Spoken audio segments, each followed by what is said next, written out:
Yes. Nagami. Akam jirtan. Nagami. Pagya jirtu. Sumala tesu akka gori na ni kya mo. Kerala si na bolu. So wonderful to be back in dun gamade bagaw lagarne. Ugane jadu ragat tu abbi putu. Abbi rufi de tay na batan na pakade tu ugarat gaw mo adu jira. Happy to see you. It's wonderful. Edu galatoma tumse rohundan ugotani fi. Naman bakka hedduutti arguun asii arge from Minneapolis, from Iowa, from Chicago, from Michigan nama hedduu asii arge jaarsi kun as taa'ee nadhaadatu ture nama Amerikaa kutaa even Canada what is Brown I saw Brown from Canada California irra what is Darajja Daadhii tokko hin jira gaafan Amerikaa yeroo duraa dhufe namni raayidii airport irraa naa kenne as keessa jira what is he he's hiding you know yeah believe it or not he was the first Oromo I saw in America 20 years ago. And gaaf barbaadde raayidii naa kennaa gaaf kana kamarra nagata ture. We used to be young and we spent a lot of time nama hedduun arge. Actually this is really unique. It looks like a reunion of my 20 years life in North America.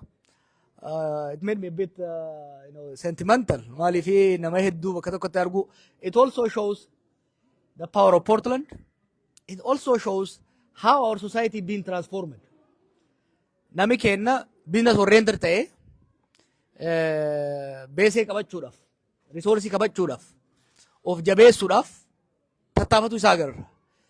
Yeroo baay'ee hoggan deddeemu maaliin jechaa ture? Yoo yaadattan biyya baqaa kana waluma lamaaf jirra. Biyya keenyarra irra caalaan siyaasan dhiibame, kun hiyyummaan dhiibame, or combination of both dhiibamee dhufe biyya faranjii hoggaa dhufu whether it's North USA, Canada, Europe yeroo dhufu waa lama we have only two missions for our people. Tokko baranne barnootaan jabaachuu. Barnoota immoo barnoota bor hojii nuu fidu. Lammaffaa hojjannee maallaqa harka qabachuu. Maaliif ummata keessaa baane rooroo keessaa baane hiyyummaa keessaa baane hin beekna. Kanaaf ummanni Portland hedduun namni Portland galuu isaa maaliif akka galtan hojiidhaaf akka galtan nan beeka. This makes me really proud.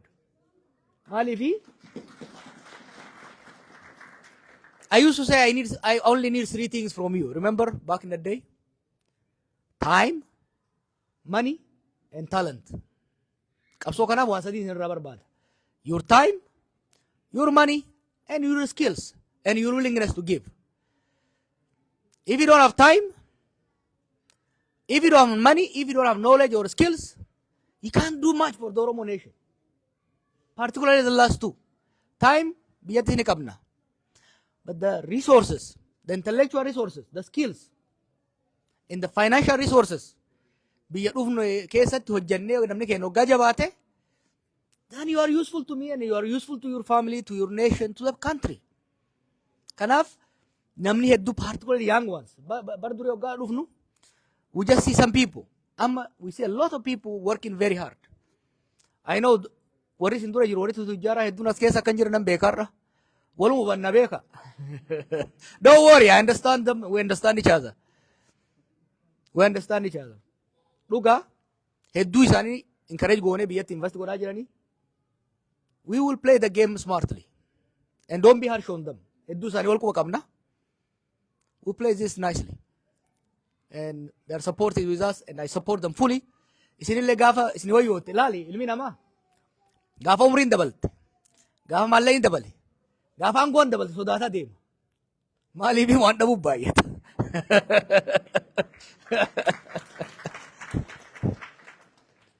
And their money is my money and your money. I want Oromos to get rich. I want Oromos to have power.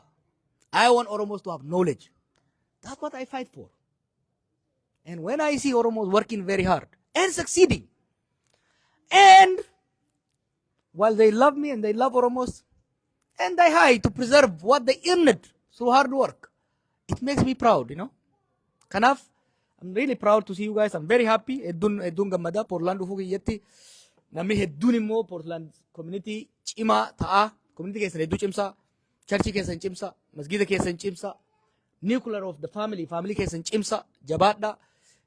Community biraafillee example taatan. By the way, healthcare hojjetanii baay'een keessanasitti. By the way, you know what I saw? Other communities have also started doing this business. Minnesota amma healthcare is expanding. Kanaaf namni keenya hojjetee deemuunsa hedduu na gammachiisa. Portland is also a community. I have a son here, by the way. His name is Kerro. I don't know where he is. His mother is here. His grandfather is here. Thank you very much for his grandfather, the family, and also the community for raising him. I have 3 wonderful kids. Bar kalichin ajjeesu hedduusan ijoollee lam dhale. Qeerroof qabsoo jedhanii. Kanaafi thank you very much. It's very happy. I'm very happy to be here. Qabxii lamaan tokko fa'aa se'ee boru hojii waan ta'eef akka galtan nan beeka. I just want to, since this is a largely business community, politika amma qabnuu fi gara fuuldura qabnu wajjin wal qabsiisee waan lama sadii haasa'uu barbaada. Look, qabsoon bilisummaa is a means to an end. Sirnoota amma dura jiran irratti illee sirna amma jiru irratti illee ka qabsoofnu fi alaabaa mirmirsuu qofaaf miti. Oromiyaan dhaadachuu qofaaf miti. Oromummaan dhaadachuu qofaaf miti. It's a means to an end. What is that end? It is the empowerment of the nation. What's the empowerment? It's material, psychological empowerment. Qabsoo abbaa biyyummaa wanni jennuun waan sadii qabdi beektu. Tokko eenyummaa keenya kan namni cunqursuu ormi cunqursuu deemu san cunqursaa jala baafnee ittiin boonu ittiin kabajamu ittiin of jajuu miti beeka.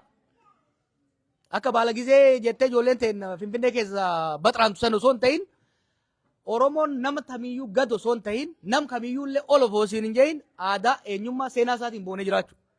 Tokko gaafiin lammataa qabeenya ofiit irratti waan rabbi nuu kenne waan baranne horanne waan hojjenne horanne irratti saamamuun hafee hiyyummaa keessa of baasu. Sadaffaa lamaanuu moo ka walitti qabee deemuuni mootummaa ofii filanneen kanuu hojjettuun kanurra hojjettu osoo hin taane kan diin nurraa tiisitu kan hojjeeftu osoo hin taane dhaabbachuu jechuudha. This is what we have been fighting for the last 60 years. And that's why we continue to fight. Kanaaf, as a business community, how is this relevant to us? Qabsoon kuni, how is it relevant? America waan jirtaniif, you understand the value of property right. Durisi, abboonni keenya warra gurguddaan ni beeytani. Sirna abbaa lafaa irratti waggaa fincilamu, baala irratti waggaa fincilamu, saamicha akka irraa dhaabatuufi.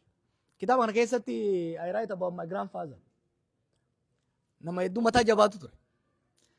Gibira malee wama jibbuun qabu. Maammootu faayidaniini.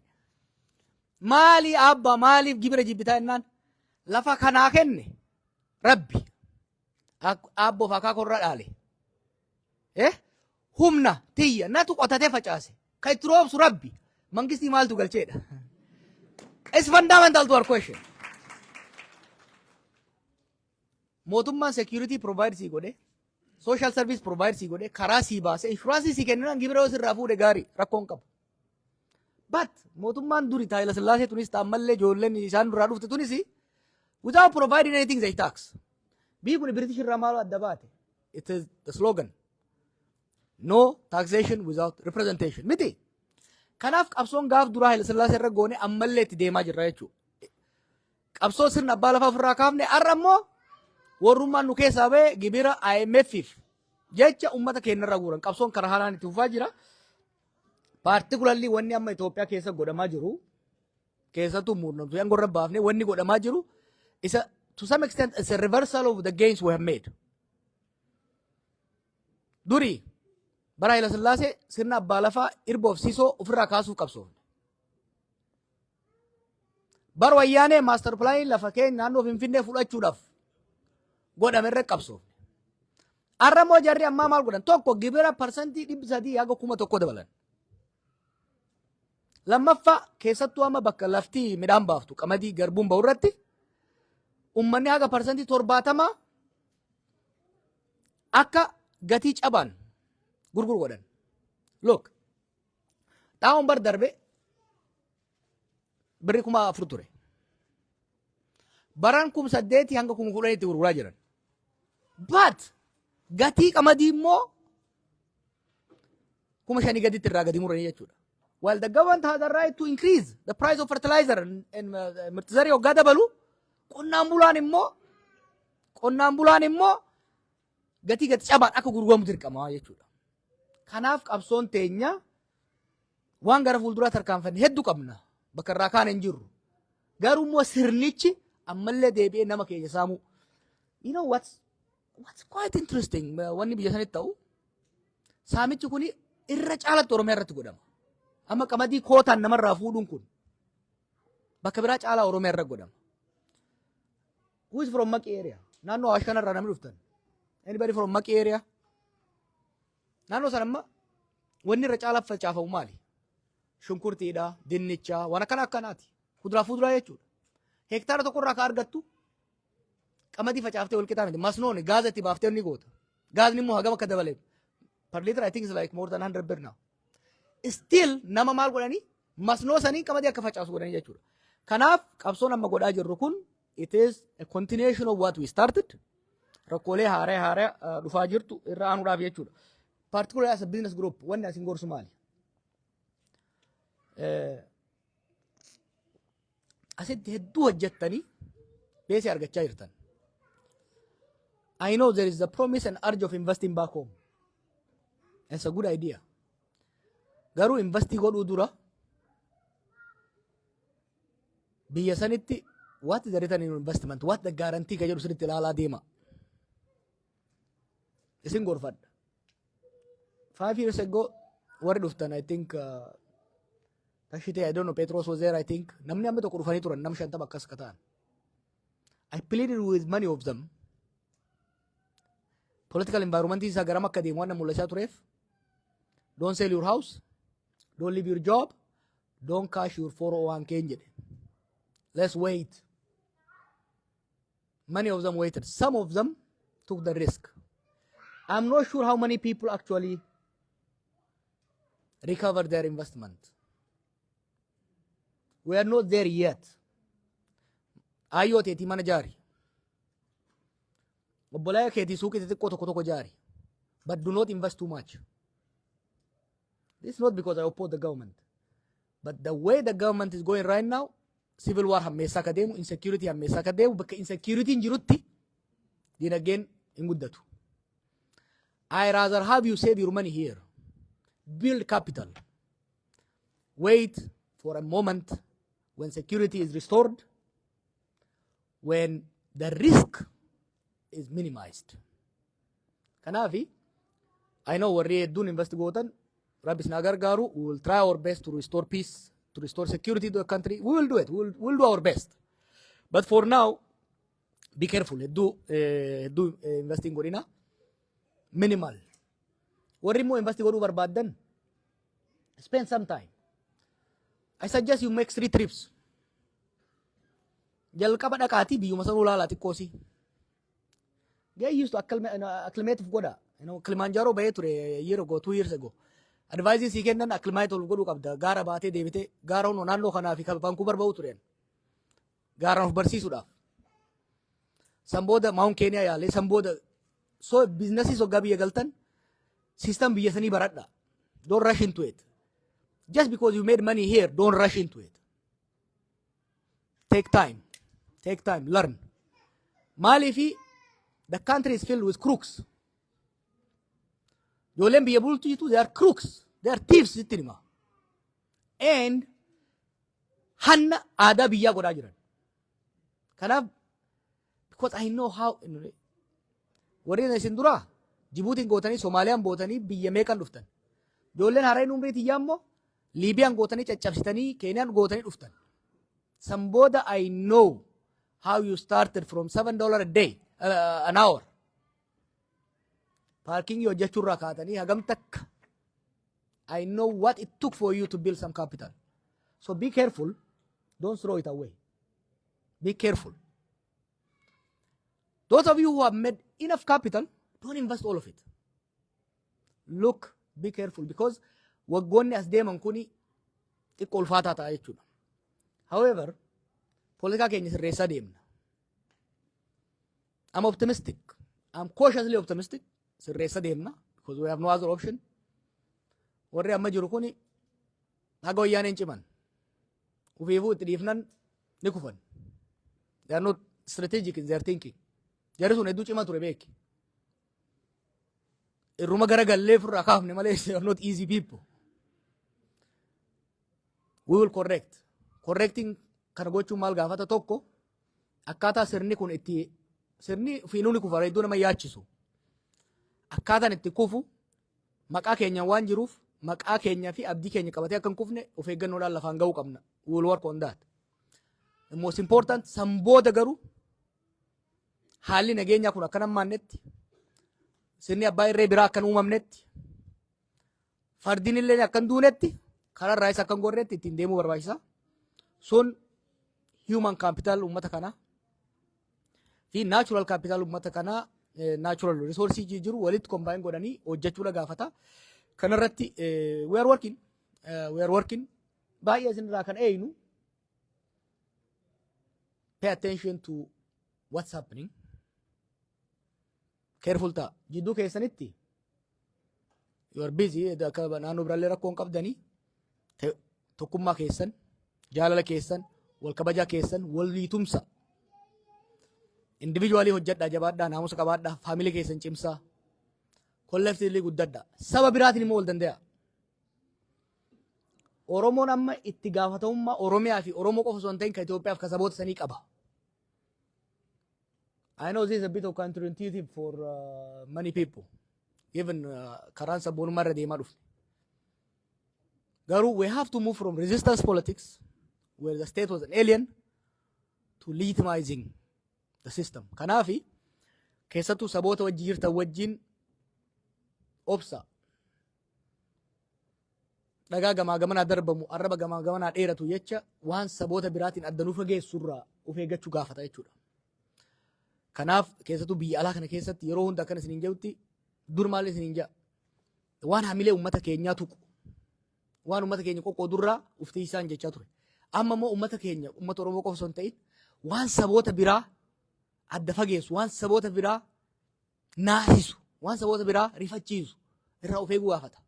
Guddatanii mul'achuu gaafata. Obsa gaafata. Tumsa gaafata jechuudha. Kanaaf jabaanneetti hojjannaa hopefully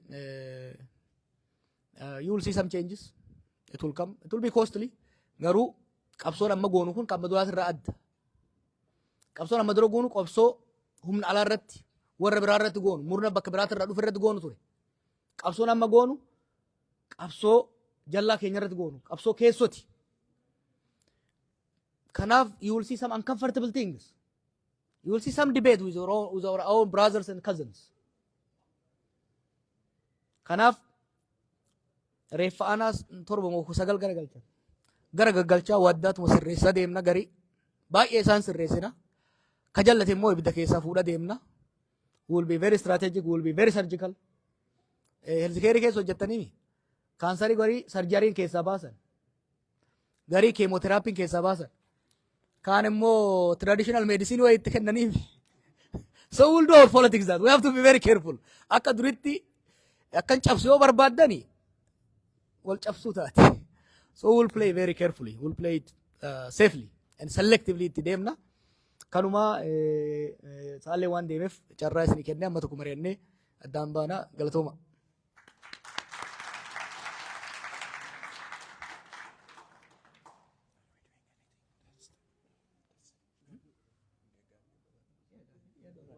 Ayyee gaafii fi yaada yoo qabaattan sa'aanillee hedduu deemtee jirti haga danda'ameen gabaabsaati. Just come down here. Tokko sarara sanirraa tokko dubartii.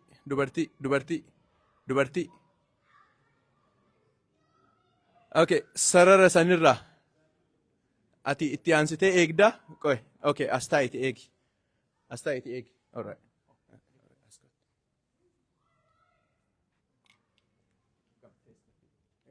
Oh, akkam nagaa Oromoo. Ani Minnesota irraayi hin beektanii amma jidduu lamaan deema. Baga wal argine har'a. Obbo Jawar keenya baga nagaan dhufte. Baga si argee guddaa gammadee. Ati Minnesota na beekta am Portland jira. So hin dheeressullee waan okay. Jechuun gaafii nan gaafadheetiin jedhu wayita baay'ee hin dhaggeeffannaa deebistee jirta. dheeraa baay'eellee dubbadhu. Wanni tokko wanni lamaan takkaan yaadu Oromoo keessatti amma yoo ilaalleetiin hin jennu paartii garaagaraatu jira. Paartiin lama kunniin tokko yaadaan guddaa wal dhibaa. Fakkeenyaaf siigalee yoo ilaalleetiin hin jiru ijoollee oolaa yoo ilaalleetiin hin jennu ijoollee teenna baddaa irraa lolti. Ammoo ofii kunis hin jira warri siigalee kana gahan magaalaa keessa yookaan immoo biyya keessaa lolu. Akkasumas immoo tabiraallee hin jirti yaada adda addaa akka qabaataniitiin hin jedhan. Garaagarummaan amma biyya alaa keessatti argineetiin hin jennu goxii kanneen keessa jira. Of duratti hoppiin jira yaadas Oromoo garagara jiru sanniin wal taasisaniitiin biyya san uumuu akka karaa ati deemtu irratti hoppii hagamtuu jira wal taasisuun walitti dhufanii wajjin siigalee biyya san karaa qajeelaa irra deemsisuuf jechuudha. Sani gaafiin kiyya ka. Thank you. Short, precise, to the point, please. Gafi, Kotu, may isiti aneti. You will come, my brother. You will come after her.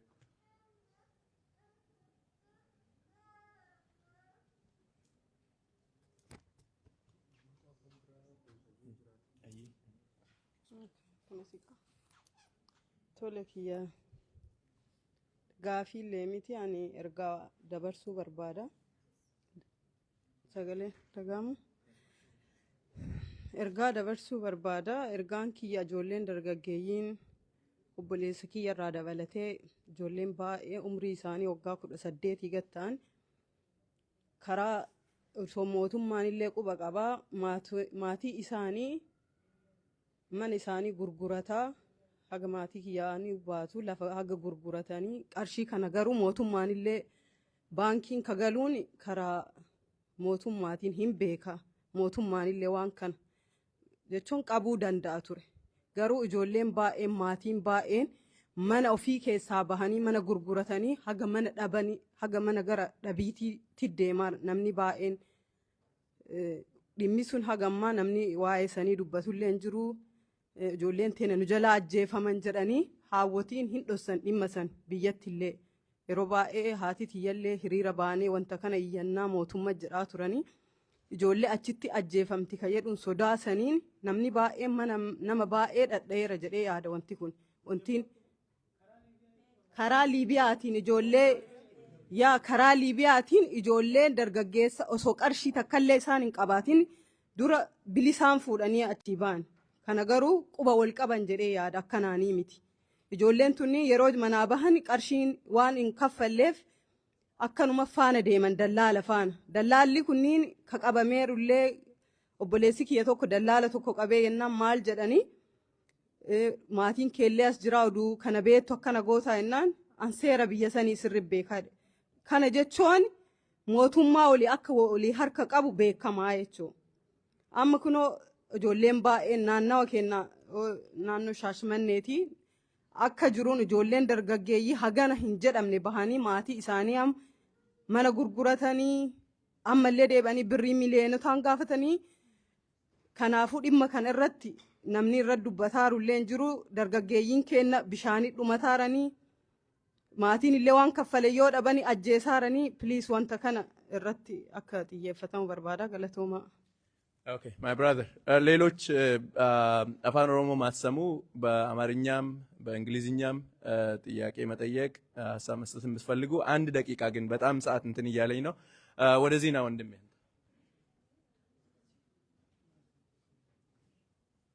አጠር አድርግልኝ።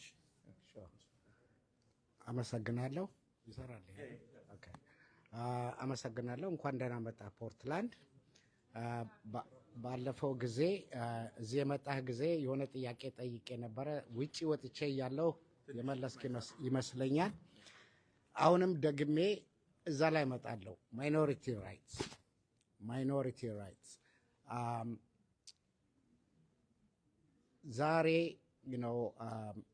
ዛሬ ምናልባት ማጆሪቲ ሆኖ አንዱ ፓወር ሊይዝ ይችላል ቤዝድ ኦን ኤትኒሲቲ ፖለቲካል አይዲያስ whatever.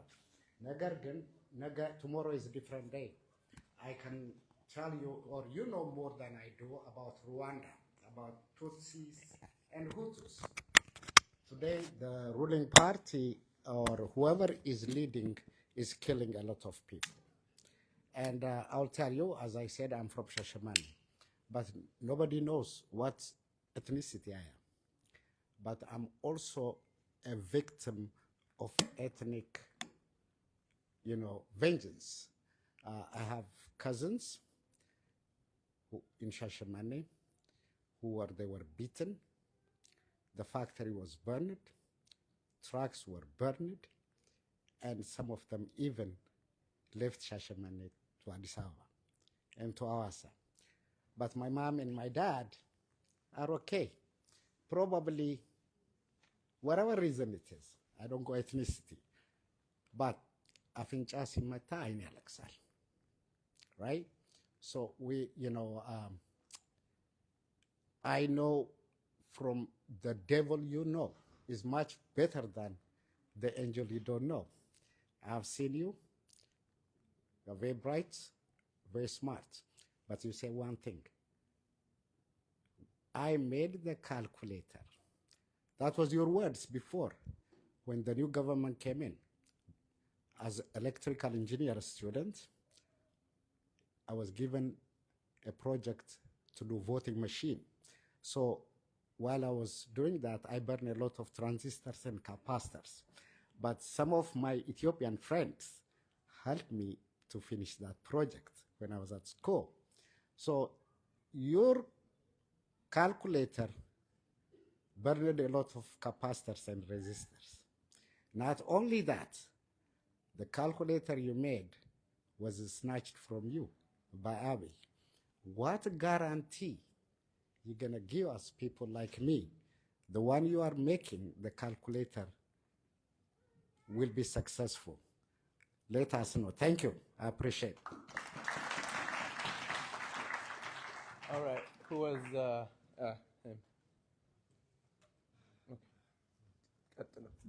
Okay. Nageen keessa naa baay'eetu jecha baay'ee galatoom namtichaani key points wanti inni ibsee nama hubateef nama galuuf waan baay'ee dubbii keessa gadi fagooti. Sabaaf sablammii biraarra dhiibbaa geggeessuu yookaan dhabaachuu miti. Amma iddoon jirru this is clear. Namni silaa Portlandii ba'eeti diree kana regardless of our differences.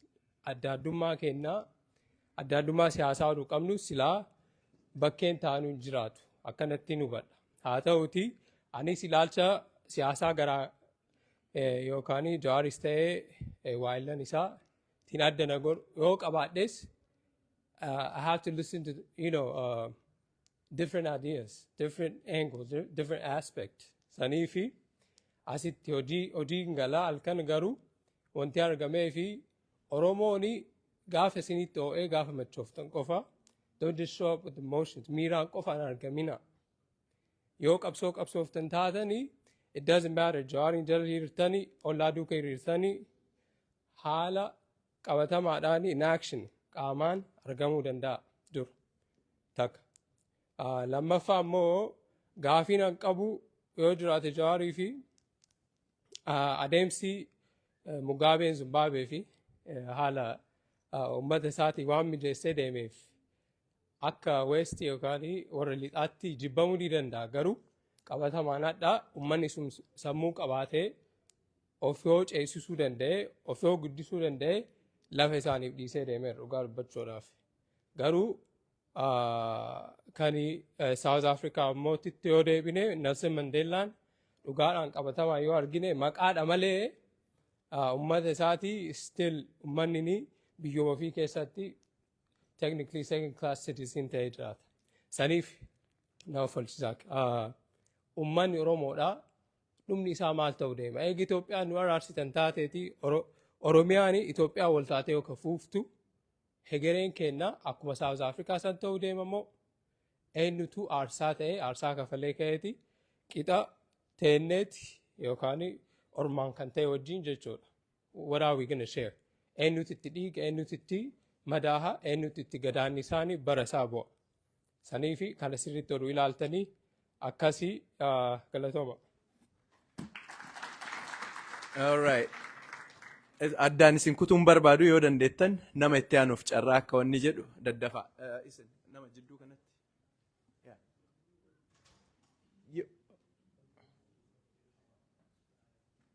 Okay, gara si xumuree gara isin dhufaaraa laayina kanaan xumurra.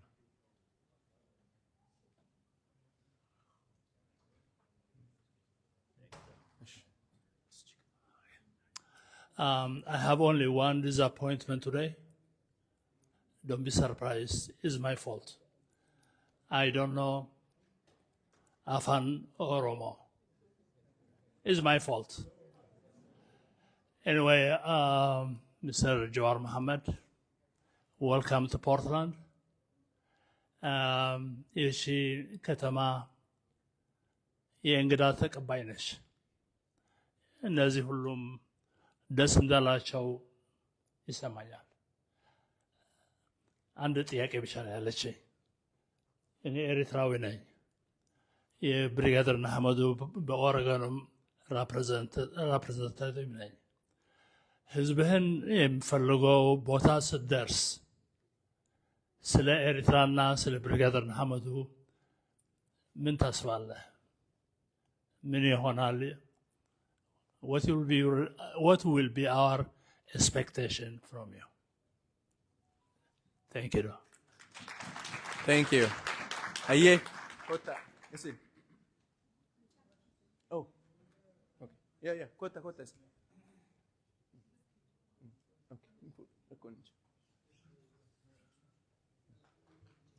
بسم الله الرحمن الرحيم الحمد لله رب العالمين الصلاة والسلام على رسول الله صلى الله عليه وسلم جوار والألقو هنا في ربي انقلني هاقو قافين أنسيق أبو أكما درا كان كيرو يامنت كراج أمنت اتدام كارورين أتنو ديماتون مالي لما فا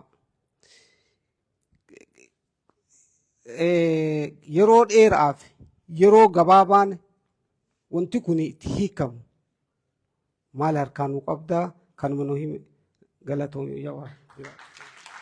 All right, the young guy. Come. Yep. So, welcome to Portland. You know, we open you with open arms, and I want to state an issue that's happening back home, which, as you said earlier, to invest in the country as there's more security. Now, what issue I want to bring up is that in banks, if someone from here sends money to someone back home, and it's usually done in large amounts, some people will look over to the transcripts, and they'll probably kidnap and ransom the person, and they'll threaten to the families to send them any amount, like 100,000 birr, and they'll release the person. So I want you to expand into that, you know, next time you come into Portland. Thank you very much. Galatomi. All right. Yeah, last one. Darajeen dura fuudhee yoo biyya kana dhufu dura raayidii na kenne jedhee amma immoo dhuma raggaafi.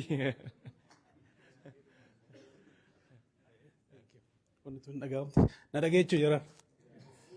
Aye, Jawar kana waggaa 20 dura darajee duwwaan beekadhe dhugaa isaatii haa galatoomu amma immoo miliyoona 60tu isa beeka. I'm proud of it, you know.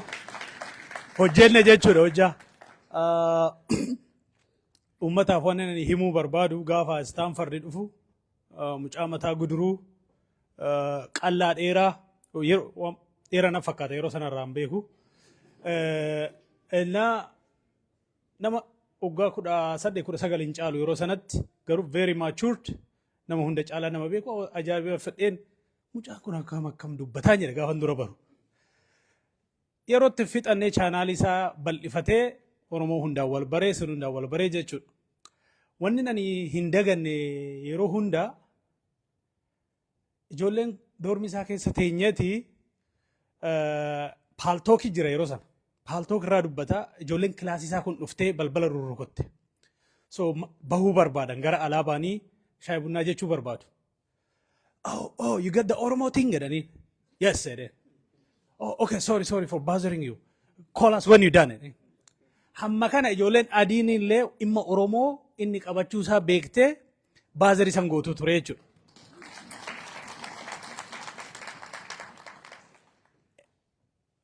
Amma yeroo sanatti dhiifama. Yeroo sanatti barataan yuunivarsiitii maal godhaa qormaata dhugaa barbaadu kilaasii laayibrarii deemee chakkalee qormaata qophaa'a. Anaa Jawar guyyaa takka laayibrarii seenee waan dubbisu the whole night the whole day imma Oromoo kan mara dabarse. Jecha Oromoo kan abuse gochuudhaan overused gochuudhaan itti gaafatamuu danda'a.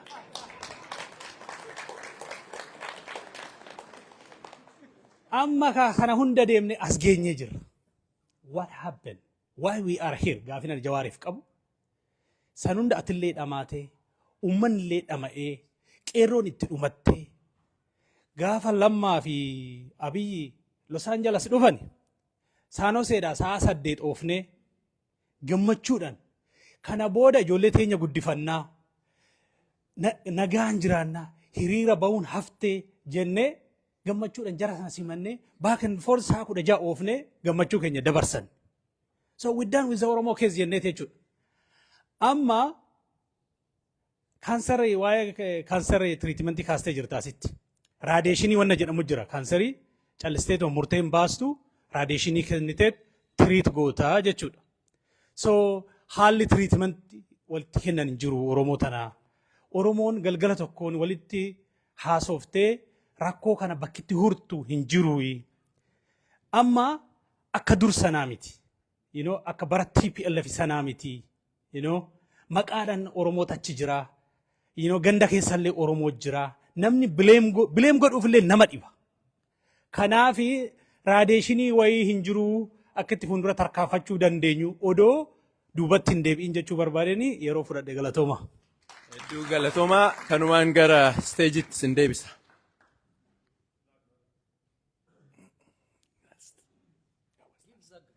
Okay. Good to see you, Jawar. I'm so happy seeing you here. Gaaffii lama qaba. Tokkoffaan dargaggoonni biyyatti illee jiraanneerraa uummanni Oromoo fi uummanni Amaaraa yeroo hundaa waliin jiraatee jira. Yeroo hundaa immoo yeroo gaaffiin kan waa'ee Minilikiitti. Dhaloonni keenya wanta dhagayeerraa, wanta baranerraa, wanta dubbifamerraa dhageenyeerra. We don't know the right source. Kanarratti ammoo uummanni Oromoo illee namoota babbarate qaba. Uummanni Amaaraallee namoota babbarate qaba. Walitti fiddaniit wanta jiru, wanta beektan kana, wanta hin beekne ammoo kana jettaniit have you done any contribution on this kind of things? Wanta karaa kana keessa deemteertu maal inni maafi rakkoon guddaan biyya keenya keessatti argaru namni ka wal jibbaar wanta irra ta'u oduun taane caalmatti wanta kanaan dura darbeeru. Wanti kun ammoo almost waggaa 100 ol wal nu oolchisaara. Dhaloonni keenya ammoo akkanaa itti fufuun barbaannu. We want something to stop on this one. Lammaffaan gaaffii lammaffaa karaa naatti deemaa tokkiin akka kiyyatti okay namoonni ho'i duu danda'an. Yoo cadhifnellee namoonni ho'i duu danda'an. Is there any another option? Maafi namoonni keenya akka ammaatitti ammallee du'aa akka itti fufan hin barbaannu. Is there any safe way? Moo ammallee namoonni aarsaa ta'uu qaban. Kanarratti deebii barbaadaa galatoomaa.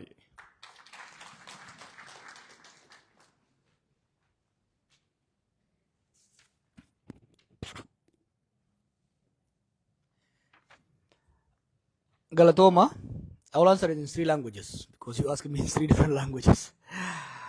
Salahuddin Abda, where is he?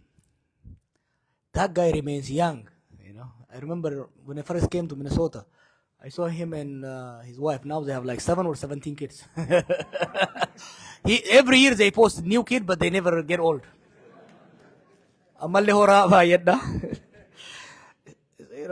I can't be serious because it's just family, it's a reunion.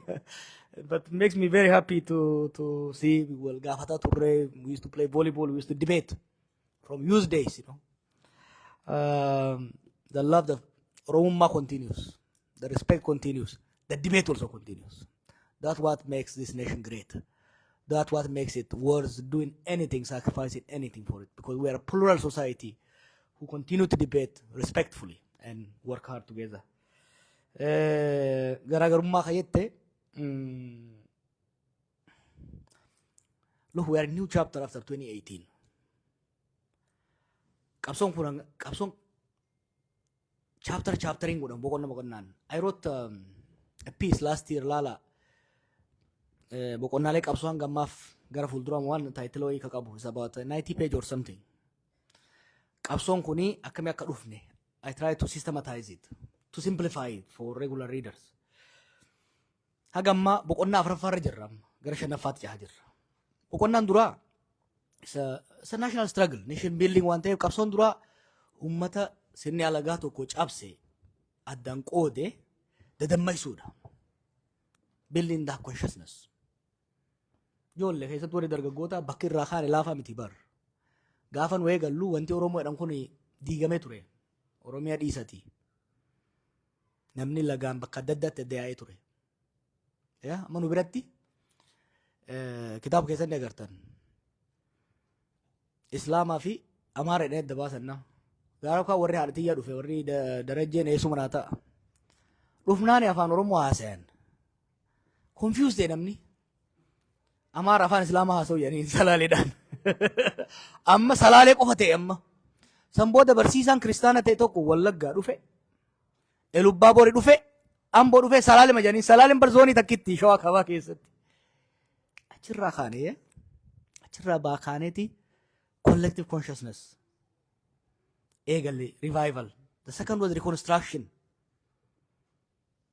Revival was from 1960s irraa eegalee sochiin afran qalloo godhamaa ture. Sochiin gama lixaatiin sochiin protestaantii abbootiin kuweefaan abbootiin nagaasoo gidaadaafaan warri paastaroonni protestaantii godhaa turan sun booda immoo maccaatu lama irratti ka dhufe.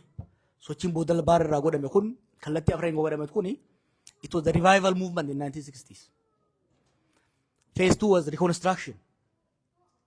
1970 keessatti qubee afaan Oromoo Hayilee Fidaaf Marashaffaan uumuun Hayilamaariyaam Gammadaatii fi Mahmud Mazammirfaan odaa kana akka simpoolf godhuun maqaa Oromiyaa jedhu kana fiduun adda bilisummaa Oromoo ijaaramuun kun 1970s ka goone kun this was reconstruction. Phase 3 institutionalization ka jennuun Oromiyaan dhaabatuun afaan Oromoo afaan hojii ta'uun biirokraasiin kun uumamuun kun maal uume generation qubee generation jennu kana uume jechuudha. Cumulativeidha. Uummata kana dammaysineet jaarreet institutionalize gooneeti dhaloonni kana hunda dhaalaa dhufe qabsoo qeerroo geggeessee jechuudha. You could not have qeerroo without Maccaatu Lamaa, without Afran Qalloo, without Baalee movement, without Protestant movement. These are very important. Qeerrooni osoo abaawoon jiraachuu baatee Oromiyaan hin ijaaramu. Osoo Oromiyaan ijaaramuu baatte osoo afaan Oromoo afaan hojii ta'uu baate dhaloonni qubee jedhamu hin ijaaramu. Dhaloonni qubee kun osoo ijaaramuu baate sochiin qeerroo hin jiraatu. Sochii qeerrootti fayyadamneet warra baankiif taankii harkaa qabu harkaa buufne aangoo dhuunfanne jechuudha. This is cumulative. It is a journey, yeah? Journey. Tokkorraan tokko dabalaa deemna. Setback hin jira, you know. It takes 3 steps. Sometimes you take 1 step back, 2 step back. Ultimately, bakka irraa kaatee deebuu dhabuudha jechuudha. So 2018 sochii nuti keessa turre aangoo qabachuu irratti fuulleffate. Yeroo sana isinitti himu malee ultimately my objective was to make sure we capture state power. That was my goal. State power qabachuun barbaachisaa ture. State power qabachuun dirqama state power erga qabne booda objective jira hope ture immoo hope maali? Abdiin qabachaa turre state power sun democratize ta'ee dantaan keenya akka dhufuufi. That's why wantoota baay'ees ka godhaa turre. But akkuma qabsoo sabaa kamuu qabbakki amma nurra jirru waggaa 6 kun keessa dabarre waggoota let's call that one phase duraati. This revival, reconstruction, institutionalization is one wave. 2018 eega aangoo qabanne booda phase haaraa seenne. Experience waggoota 6 kan Oromoon keessa deemu adda. Kamma durarraa haga gaafsanitti qabsoo oromarratti alagarratti godhamuudha. Samboota godhamu qabsoo walirratti godhamuudha. Now we are in the struggle of democratization. 2018 option lama ture. Option tokko kan nuti propose goone akka yerootti. Angoo qabatte booda after we captured power, the second part is consolidation of power. Angoo farda yaabbatta yaabbatte booda maal goota? Dura faanurra dhaabattet yaabbatta. Yaabbatte booda fuuldura isaa qabattee tottolfattaa mee akka irraan kufnetti tottolfachuu. That's called consolidation. Consolidation eegu godhatte booda immoo majjattee ooftaa jechuun which is legitimization. Optionii lama jira karaan itti angoo kana consolidate gootu. Tokko karaa dimokiraasiitti deemtee legitimize gochuu, consolidate gochuu kun karaa abbaa irreeti. Nuti karaa dimokiraasii deemuu barbaanne. Abiy karaa abbaa irreetti deemuu barbaade. Lachuu silaanuma deemsisa. But sirna abbaa irree tokko kufiftee sirna abbaa irree haaraa ijaaruudhaaf haal dureelee conditions barbaachisaa jira. State saniif ka barbaachisu. Utubaalee si barbaachisantu jira. Strong economy qabaachuu qabda. Strong security qabaachuu qabda. And a strong social support base qabaachuu danda'uu qabda. So argumentiin nuti wajjin qabaachaa turre ka walitti nu buusellee waan biraatii miti. Security state eenyu yeroo san akka jaareen beeytanii warra jiru san keessaa harcaasee Abiy waadii gurra jabaadha. Jaaruu dadhabe. Sirna security TPLF jaare san diigee osoo waan tokko bakka buusin humna deemuu barbaade. Lammaffaa economy eega mallas duu irraa kaasee laafaa ture. Nullee economy attack godhaa ture. The economy was getting weaker. Social basing waan kana ta'uu danda'u hawaasa Oromooti. Hawaasni Oromoo immoo hawaasa gadaati. It's an egalitarian society. Authoritarianism deeggaruu hin danda'u jechuudha. In the absence of these three, he made a critical mistake. Numide. Bakka humni hin jirretti humnaanin biyya bulcha jee. Namni laafaan tokko kaa humna hin qabne humnaanin sidha yoo jee osoo nan dhoofne lafa dhaa. Kanaaf osoo humna hin qabin humnaanin biyya bulcha deemuuni rakkoo keessa nu galchee jechuudha. But this is not an isolated incident. Post-independence Africa fudhatan bara 1960 booda saboonni Afrikaa keessa jiran sirna kolonii irratti qabsaanii eega bilisa bayan booda maaltu isaan mudate? Biyyoota muraasa gara dimokiraasii ce'an. Biyyoonni hedduun yookiin sirna abbaa irree hamaa keessa seenanii yookiin gara wal waraansaatti seenan. Koongoo wal waraansa seente. Gaanaan yeroo tokkoof sirna abbaa irree seentee booda immoo gara kuudeetaatti seente. Naayijeeriyaan kuu fi civil war keessa seente. Very few, probably Botswana qofa nafa. Botswana biyya shan hin ga'u ka gara dimokiraasii jee. So don't despair. Haalli amma nuti keessa jirru kuni it's not an ideal situation, but it's a process. Namni biyyoonni biraanis keessa dabraa turan jechuudha. Kanaaf wanni akka hubannu barbaannu wanni akka hubattan barbaadu wanni amma keessa jirru gaarii miti. In some cases it's worse. Malif at least biyyoonni Afrikaa jaatamoota keessa yeroo crisis keessa seenan there are two superpowers, Soviet and America. Tokko deeggara tokko si morma. Amma akkasii miti multipolar keessa jira. Keessattuu this middle power warri jennuun kuni warri akka Emirates, Qatar, Turkey, Saudi masilii guddaa qaban. Naannoo keenyarratti fedhii guddaa qaban. Kanaaf yoo of eeguu baattee gara wal waraansaatti seente araaramuuf illee namatti ulfaataa jechuudha. Kanaaf kan waywaataa turree 2018 2019 baay'ee kan waywaataa turree kan boodas walitti bu'isa keessa seennee namni illee dhumee nullee hin dhabneef rakkoo kan waan agarreef gurbaan kan agarreef fuudhee itti nu galchee jechuudha. Now we are in it. Bishaan ka jigee ina ta'an kanuma hafe ol qaban. So where we are right now tokko bakka amma jirrurraa option sadii jira.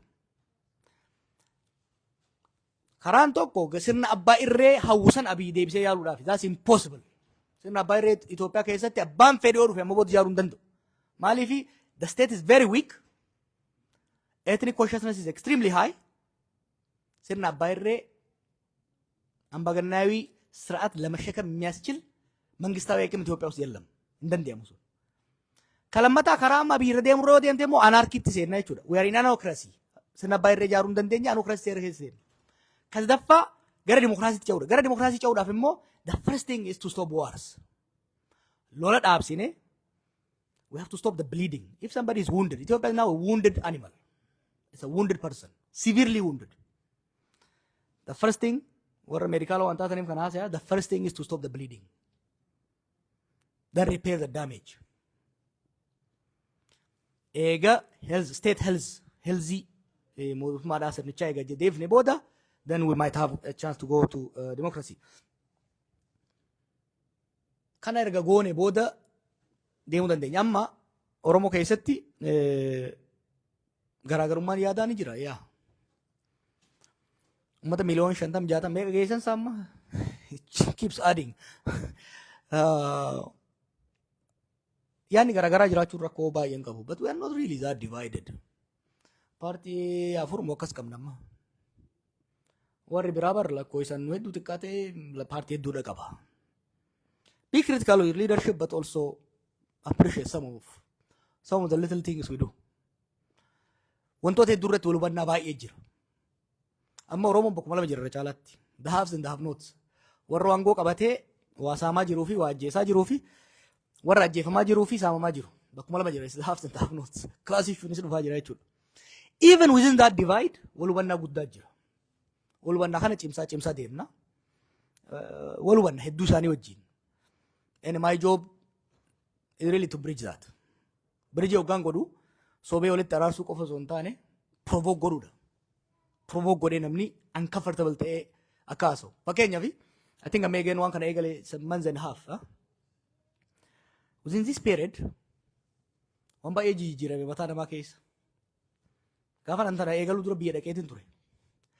Jarri aangoo irra jirtu amma booda namni utuu kun jiru olaantummaa arganne diriirfanne akka feene bullaa jechaa ture. Uummanni immoo jara kanan feenu jarri kun nu fixee silaan kufanii maal goona jira kana jee ture. Amma that has changed. We have shaken it. Amma status quo unsustainable akka ta'e hubannaan dhufaa jira. Amma dibeetiin maali amma isin jidduu jiru hedduun biyya alaas biyya keessa ka jiru. Dhiiroo sirni kun kufu jira. Way kabiraan dhufaadha gaafin dhufaa jiru. I'm very happy with that. Because we have to think. Sirna kana booda sirni dhufu. I think he asked me in English as well. Not to make the mistake about the calculator. I love this discussion. Now we are thinking about the future. We are not just complaining about the present. Now we are concerned. We are thinking. We are deliberating. We are debating about the future. That's what moves nation forward. Kun haala sanii ilaalla. Karaa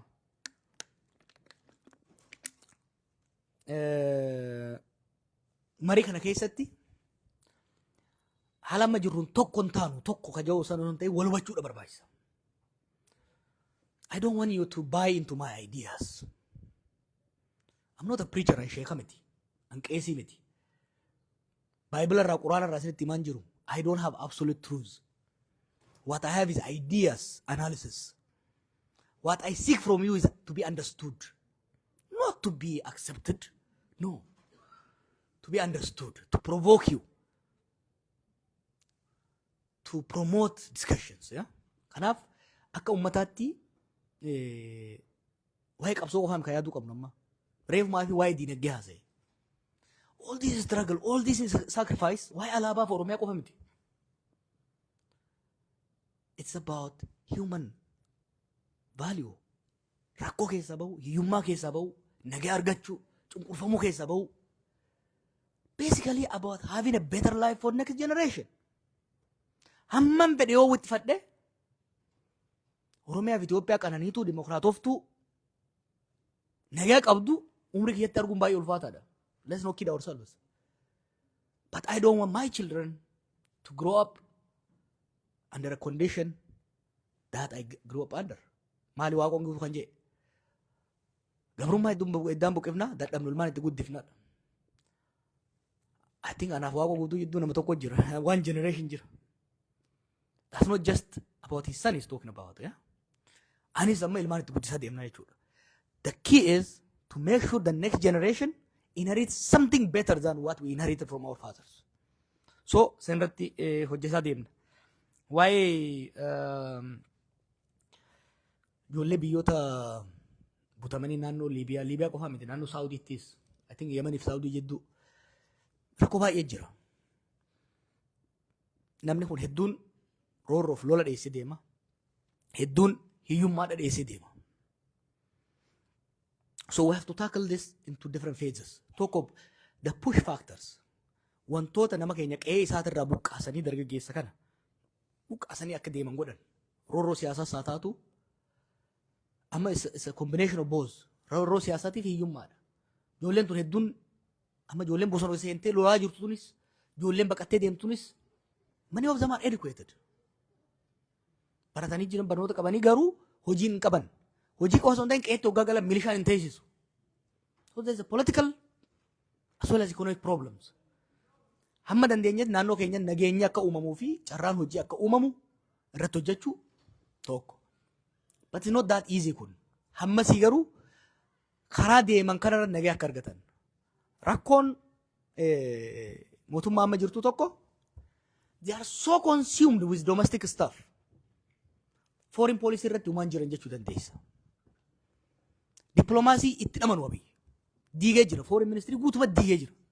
Kanaaf embaasiiwwan keenya biyyoota adda addaa keessa jiran biyyoota hedduurraa qabdi. Itoophiyaa is a huge state, you know. Dhimma kanarratti silaa hojjechuu qaban turan. Dhimma kanarratti hojjechuudhaan mirgi namoota keenyaa bakka deemanitti akka eegamu gochuu. By the way, this abduction for ransom business guddaa ta'e Itoophiyaa keessatti. Warri Liibiyaatti nama qabu kun bar biraanchii Itoophiyaa keessaa qaban. Waan gaarii waan dhugaa jette micoorreef beeki. Guess what? Poolisiin humni waraanaa Itoophiyaa actively involved in this business, including the politicians.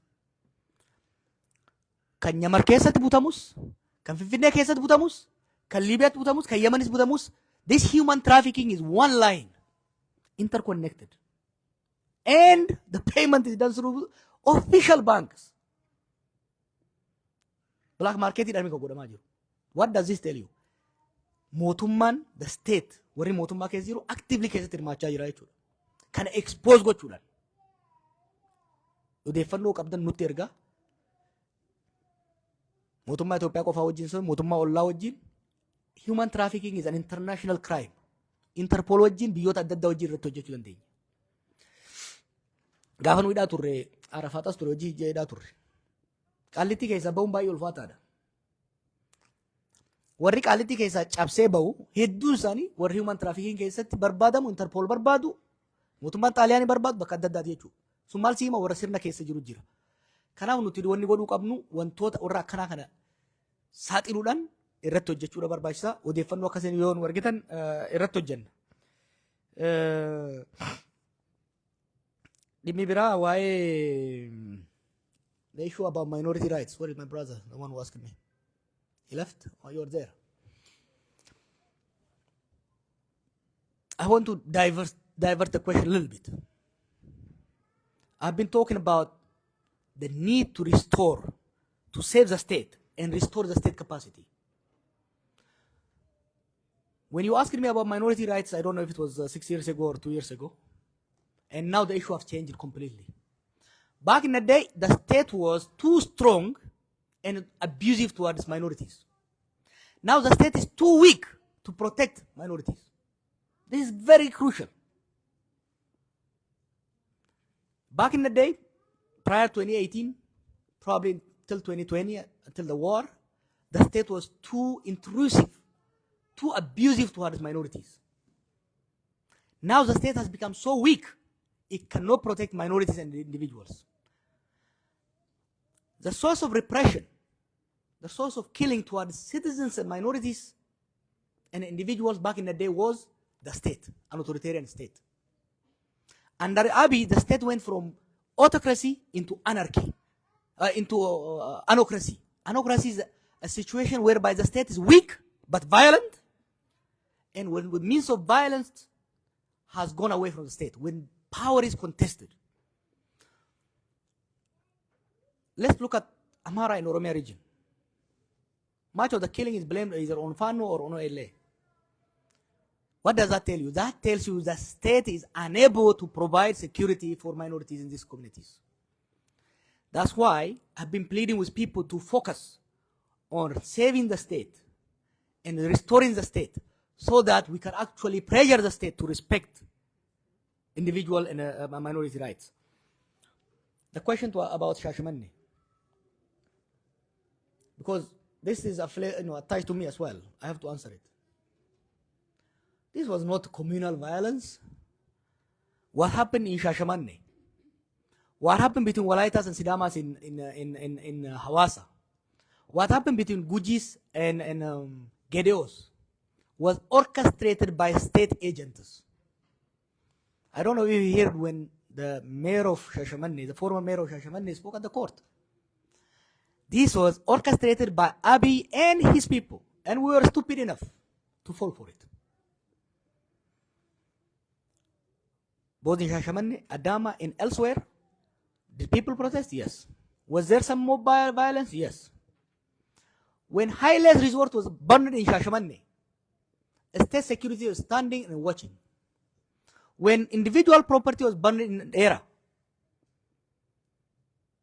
the state security was ordered to stand down, not to intervene, because they wanted to foment particularly Amhara Oromo violence, because they wanted to rally the Amharas in their support toward suppressing the Oromos and fighting the Tigrayans. This was manipulated by the state. So it's very important that a state that has reached a level of autocracy is too weak to control violence. But also, when it's weak, it's become mischievous. And particularly these individuals who are in power now, they come from the security branch. They are very weak in political management. For every political problem, they seek security solutions. Remember, when TPLF was recruiting Opidios, Andim, and the southern parties, they picked individuals who can serve them as mercenaries. They never put them in the strategic room. They were always tactical tools. They never put them in the political strategic room. They were always there to manage security. So they are really weak when it comes to political management. Therefore, they always resort to security manipulation. We can talk about this for a long time, but I just wanted to hint you there. About the calculator, the bloody calculator, yeah? Well, brother, you're an engineer, right? You know, sometimes you create a machine you think is good enough. Eh? You never get it perfect at once. You create a machine, and sometimes the defect could be because of the way you made it or the material you used. And the material you use also depends on what's available to you. I was using what was available to me. But also then you build a machine and you give it, you thought this guy will be driving it, and this guy ended up driving it. So there are factors you don't control, you know. So I thought the machine will be driven by Lamma and Gaabbuu, and this guy ended up driving it. You gotta blame God, not me on that one. I tried to correct that mistake, but you guys were not listening. I said, this guy is bad for this machine. I said, this guy cannot drive this car. He's going to drive it off the cliff. You guys told me, you are just jealous. Shut up. I was forced to shut up. I actually felt I was crazy. Everybody was opposing me, including my own siblings.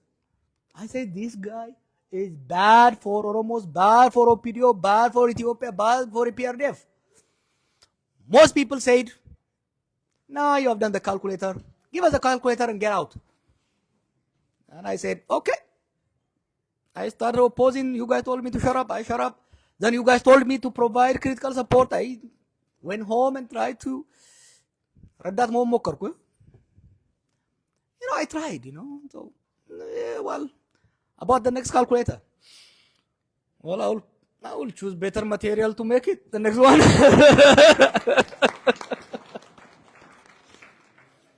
And you have to help me. You have to ask these kind of questions so I can improvise and improve it. And you have to pray because at the end of the day, we make the machine and for the sunny days, and then God brings the rain, you know. So,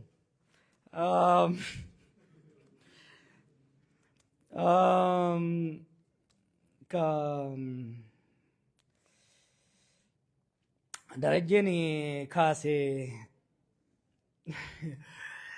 amari mal jauga mamaku kabro adda gabro tsadir jani daraje wabaye base wan san ramatu daya sisun apo kam nagaya you know I can't see far and for the head to pagonar daya kanalle beki daya is another guy from California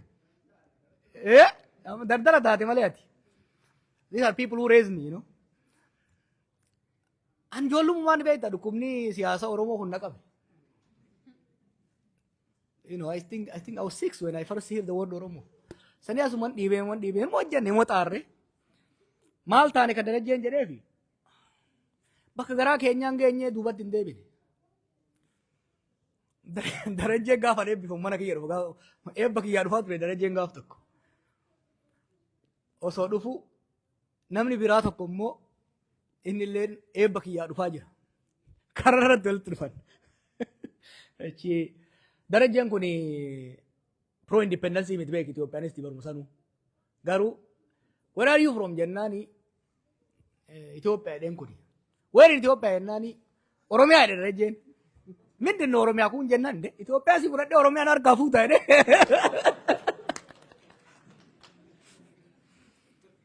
We went through a lot of stuff, but akkamitti as geenye ka jiru, as I said earlier, it's part of the journey, you know. Bakka san irraa so 20 years, you know. Ummata kaan san caalallee ka deemu jira. Eertiraan bilisoomtee alaabaa sii dhaabbattee inni sirbinee barasan. Isaanis bakka garaa isaanii hin geenye jechuudha. Nullee bakka garaa keenyaa hin geenye. Bakka irraa kaane garuu hin jirru. Amma falmiin akka gaafsanii sufaan baay'ee hin jiru, you know. We have moved. Qabsoo keessootu godhaa jirra. Qabsoo keessoo kuma reef siin jedhe some radiation, but still I insist some surgery will be needed. Xannachi tokko tokko remove godhamuu qaba. Xannachi tokko tokko. Bakka surgery remove danda'amu remove goona bakka hin masti ta'e. Where it is must, we are going to remove it. Where it is possible, we are going to give it radiation. Where is possible, we will use some traditional hada bayyi falle warra kaan illee itti kadhanne. Waajawaa hada bayyaan kitaaba keessa barreesse ayyaantu ganda isaaniiti. Sanuma sanii ittiin deemnaa jechuudha. The question from my Eritrean brother. በአማርኛ ላድርገው በእንግሊሽ ላድርገው? The Eritrean question. Is it better in English or in Amharic?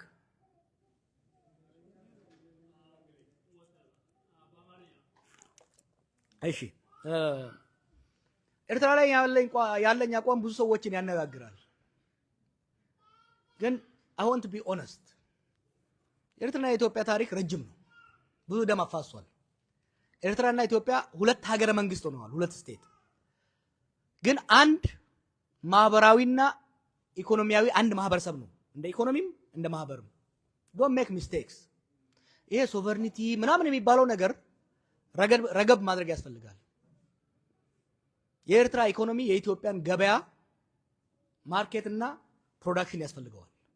የኤርትራ ኢኮኖሚ የኢትዮጵያ ኢኮኖሚ ደግሞ suitable sea access ከኤርትራ ጋር ነው የሚሆነው። ሶ የሁለቱን ሀገሮች ሉዓላዊነት ከዚህ በፊት በተሰሩ የተለያዩ ስህተቶች የመጣ ስለሆነ ሉዓላዊነቱን መቀበል አለብን። ነገር ግን የማህበራዊና ኢኮኖሚያዊ ትስስሩን ልንበጥሰው አንችልም። 60-70 ዓመት የተደረገው ጦርነት ያልበጠሰው ማህበራዊ ትስስር መበጠስ አይቻልም። ብዙ ጊዜ ሰዎች ይቃወሙኛል። ኤርትራና ኢትዮጵያ መካከል ያለ ግንኙነት በኢትዮጵያና በሱዳን መካከል እንዳለ ግንኙነት ማየት ስህተት ነው።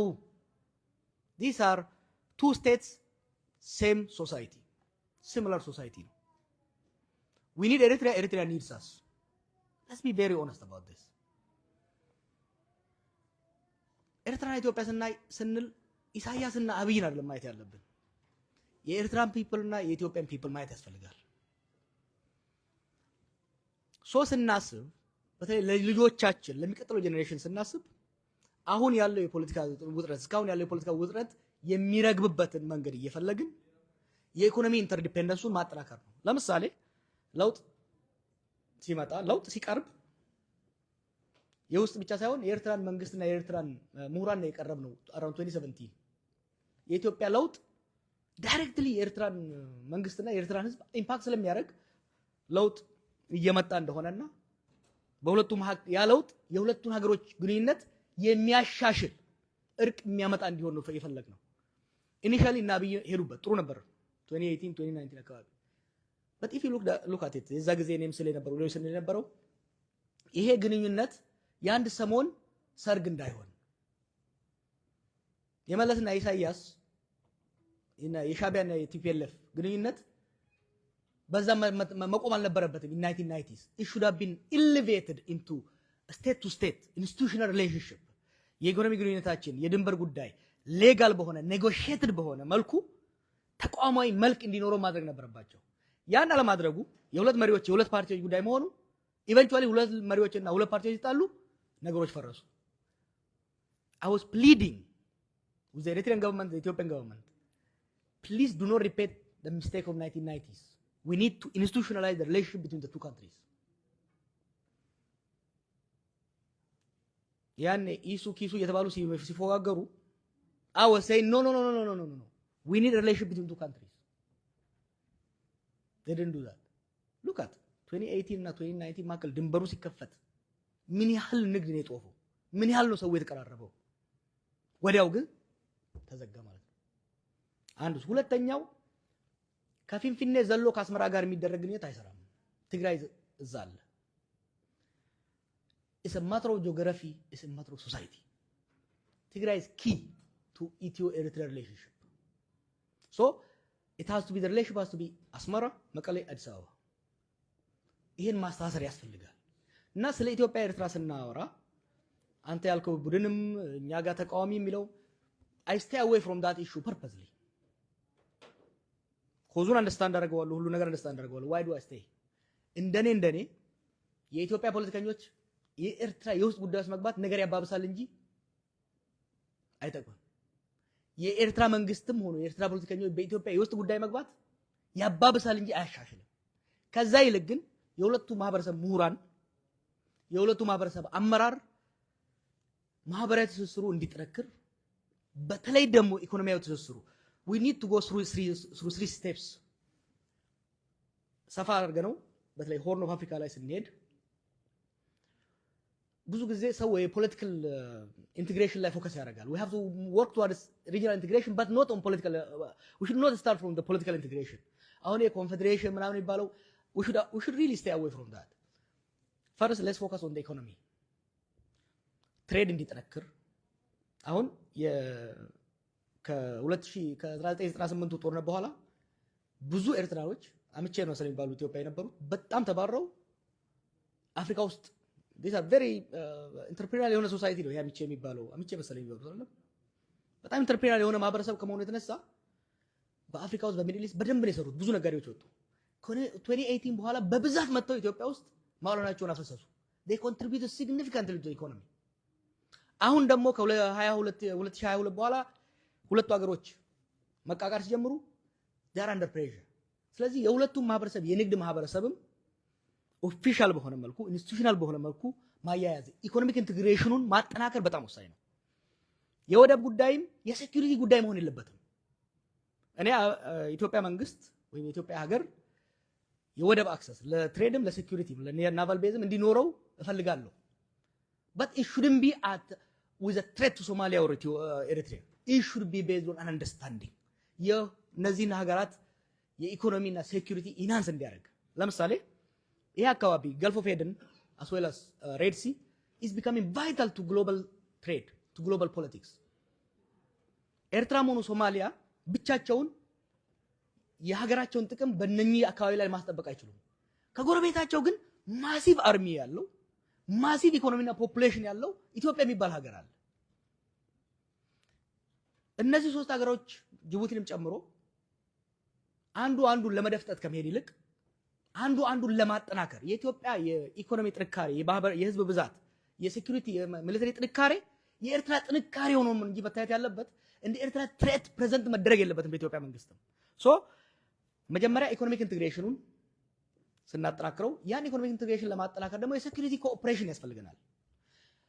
ኢቨንቹዋሊ በኔክስት ጀነሬሽን ላይ የኢኮኖሚክ ኢንቴግሬሽኑና የሴኩሪቲ ኮኦፕሬሽኑ ወደ some level of political integration ሊመጣ ይችላል። Take European Union. European Union started as still in cold cooperation after the Second World War. Then it went to economic cooperation. Then it ran into political union አሁን ያለው።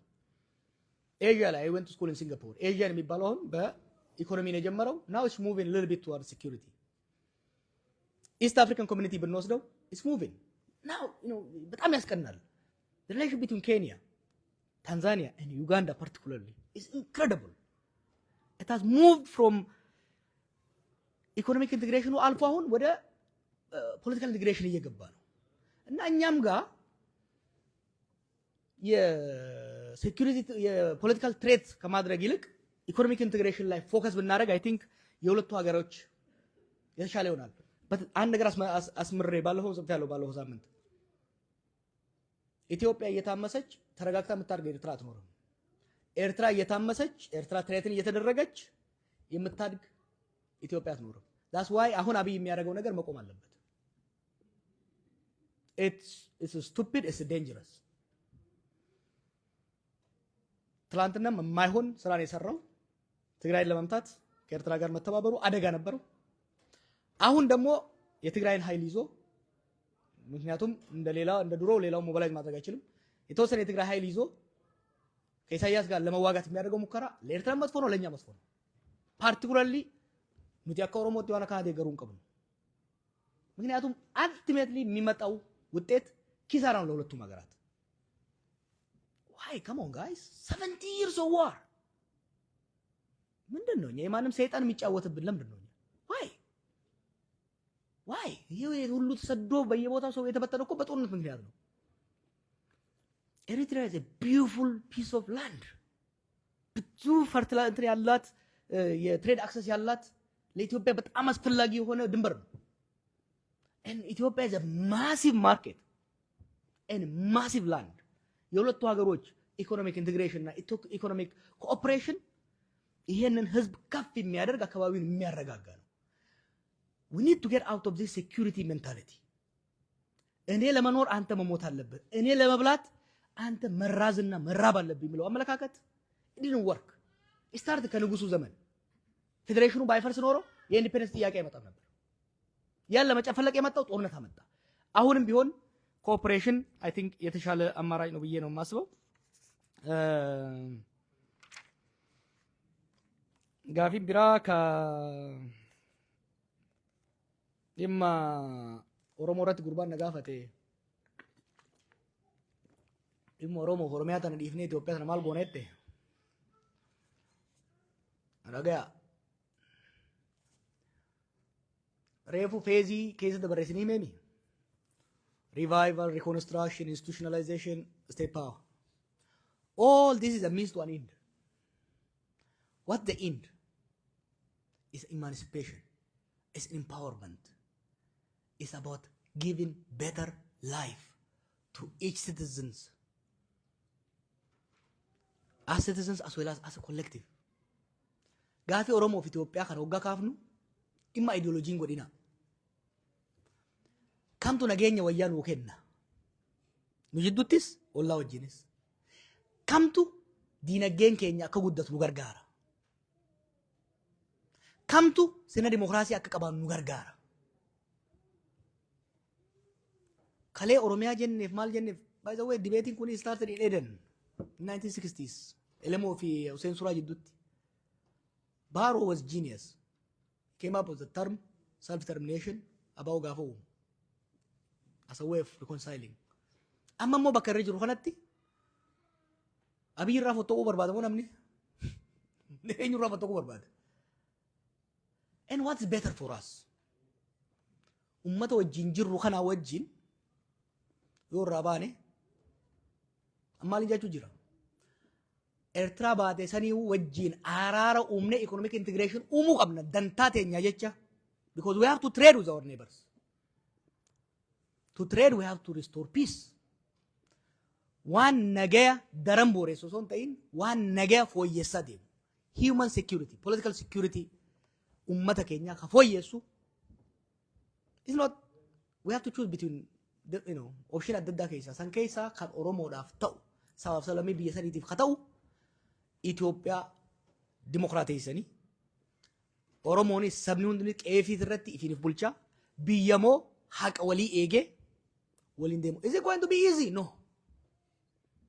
Kana wal qabate Amaara wajjin waan ka'u jira.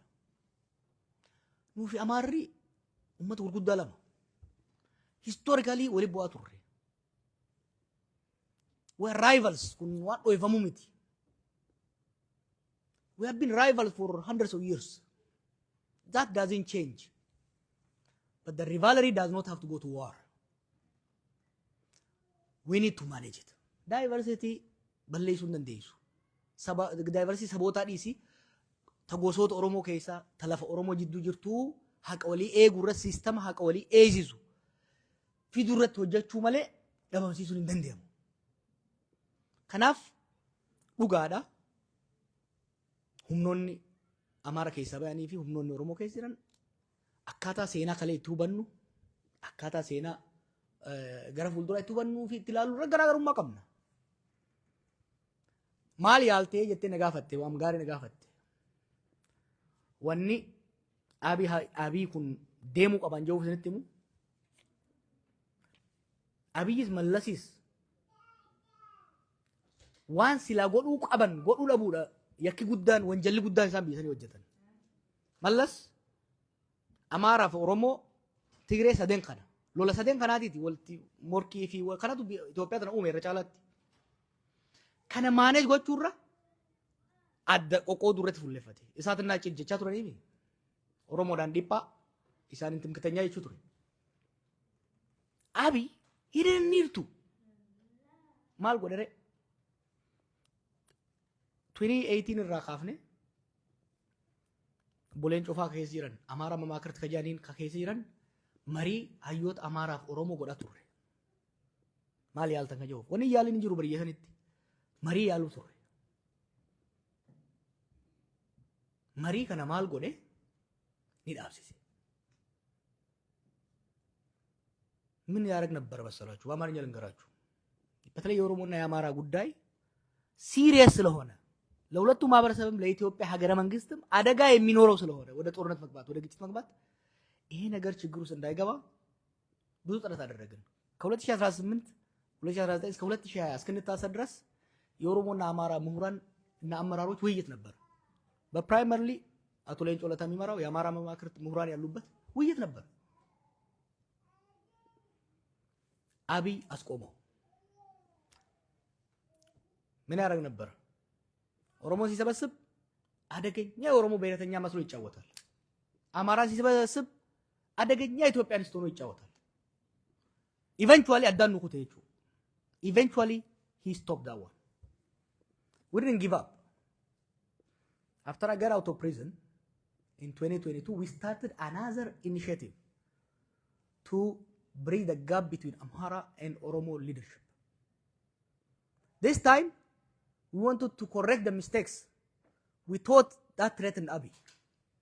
We put it under Ministry of Peace. The man who is appointed as an ambassador right now to states, you can ask him. What's his name? Binnalf. We put it under Binnalf. Alamusim was involved. Dr. Bikila is involved.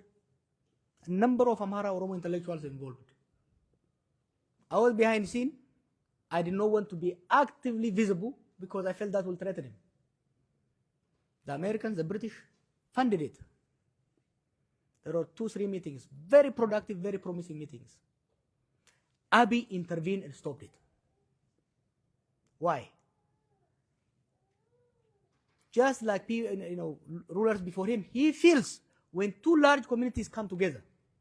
By the way, he does this between Sidamas and Olaitas, between Somalis and Oromos, because that's the way he is trained by the people who recruited him. Okay? An Oromo leader does not need to antagonize Amhara or Tigray. democracy does not in any way undermine Oromo interest in Ethiopia. In any way, shape.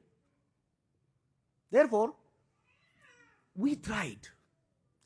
He violently intervened, threatened the ministers, forced all PP members from Amara and Oromia to withdraw. And he killed this initiative in 2023. So we tried. This is a guy who cherishes division. Look at what he's doing between the Tigrayans. He is pushing Tigray to another war. Instead of reconciling and reintegrating Tigray into the federal system. What is he doing? He has split them. Of course, the Tigrayans, since Mallas, they have not produced a unified leader, a strategic leader. He intervened, fomented division between them, and they fell for it. Now they are forced to choose between him and the Eritrean rulers. And this is extremely damaging to Tigray. It's extremely dangerous for Ethiopia and Eritrea. Kun Oromo rammalu jarana. Hoggansi Oromo bare. Itu ummata gadati, ummata finnati, ummata nagati. Wasadin Oromo katinjam. Gada, finna, naga. These are the three pillars of Oromumma. Nuti Amarar ararsine, walin araramne, dantate nyatisine, haq asani egnefi, Tigres ararsine, biyya. Oromofis, Sidaamafis, Walaayitaafis hundaaf taatu jaaruu dhaawwiin keenya ni dandeenya moo maaltu nurraa hir'ate? We have the manpower. We have the legitimate cause. We have the resources. Wanni Tigree addaan babaafne amma akkamiin ilaalessan maal jedhamu? Confuse and convince. We don't have to do that. Nations are not built. Maal namni karaa amma deengadda maal jedha? ሀገር የሚጸናው በደም ነው። ምን ያህል ደም ነው መፍሰስ ያለበት በኢትዮጵያ ውስጥ ሀገር ለመጥናት? በ6 ዓመት 1.5 ሚሊዮን ሰው ከተገደለ በኋላ ሌላ ደም ይፈልጋል። This is not an Oromo view. This is not an Oromo way. Okay? This is not personal enough. He just have a twisted view of humanity. Very cynical. That's not an Oromo view. An Oromo view is a humanistic view. Nuti sirna abbaa irree Amaaraatiif sirna abbaa irree Tigree hoggaa falminu Tigreedhaan falmaan turre Amaaraan falmaan turre sirna nuufis ummatoota saniifis sanirra wayyaa kan ummatan kokkoonne ummatan ajjeefne ummatan saamne humna jennee waadaa gallee bara ambar gaafan jara wajjin goshee godhu Oromoo walis bulchuu hin danda'u biyya bulchuu dhiisin aan jedhan harreen dhumuu gaatu isin caalaa bulchiti jechuun hin ture bara har'a garuu qaanii san nurra deebise. Because he's so childish, you know. You know, Abiy brought the worst in Ethiopian people. When you say laltani, boleh ni refu asya turte. This cruelty, Ethiopia kaise namni wala jesami. Nama jira walgu boye magarsani beitan. He brought out because he's so cynical. He's so cynical. I don't know where he got this idea. Denga demalja. Jimma guutu digeti. Ummata irraa buqqaase ummanni kaasaa alxayyaquun hin jira. By the way, roorroon akka jimmarra jirtu bakka biraan jirtu osoo lolli hin jirre jimma keessa lolli hin jiru. Garuu roorroon isaan ummata irraan gahan namni biyya diigaati biyya hin jaara jira. That's why የእኛ ሀገር ህዝቦች መረዳት ያለባቸው አብይና የተወሰኑ ሰዎች የሚያደርጉት ተንኮል ሸር ኦሮሞ የተመኘም አይደለም የኦሮሞ ፍላጎትም አይደለም ሊሆንም አይችልም።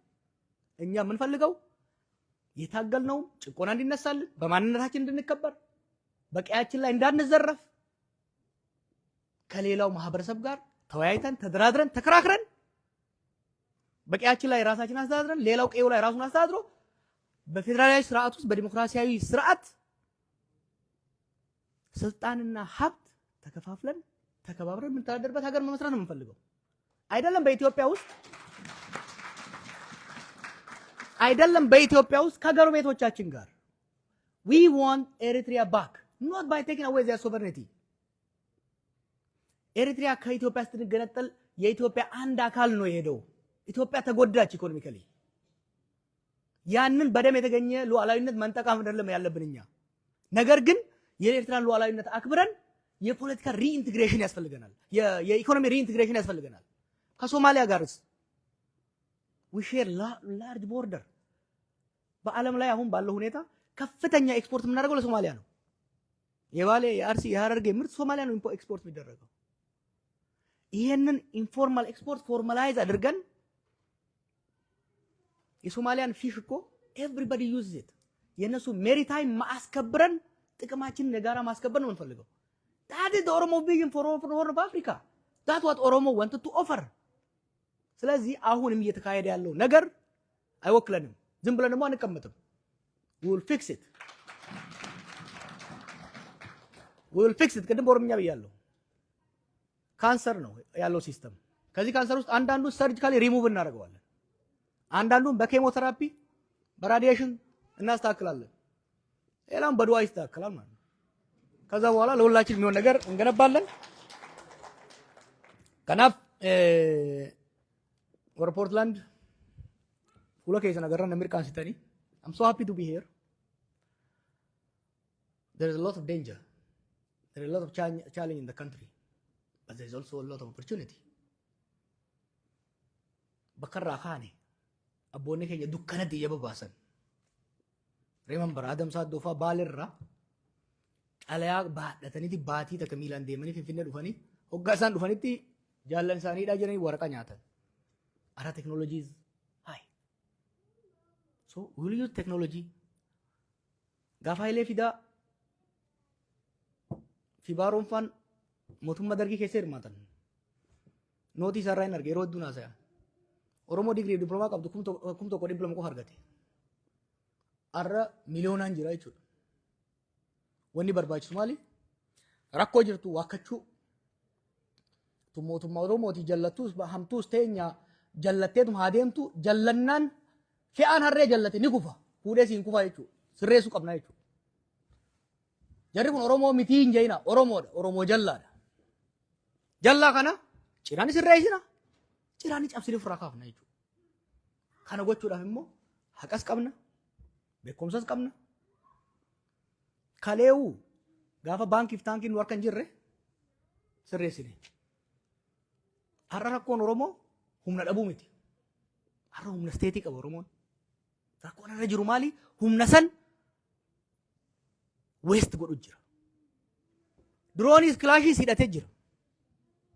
Walirratti waan hin taarree baasaa deemaa jira jechuudha. Kanaaf biyya ijaaruudhaaf Oromiyaa, Itoophiyaa ummatoota hundaa fi nuufis hundaaf taatu ijaaruudhaaf ni carraa'ina.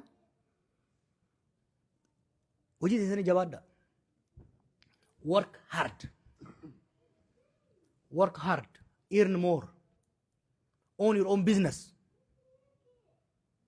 Barana keessa ijoollee nama dhuftan barana kuuliin yoo eegaltan 5 years down the road kuuliidha yoo itti fuftan that will break my heart. I want to see you own your business. I want to see you grow. Because it's a accumulation of each individual that makes up the nation.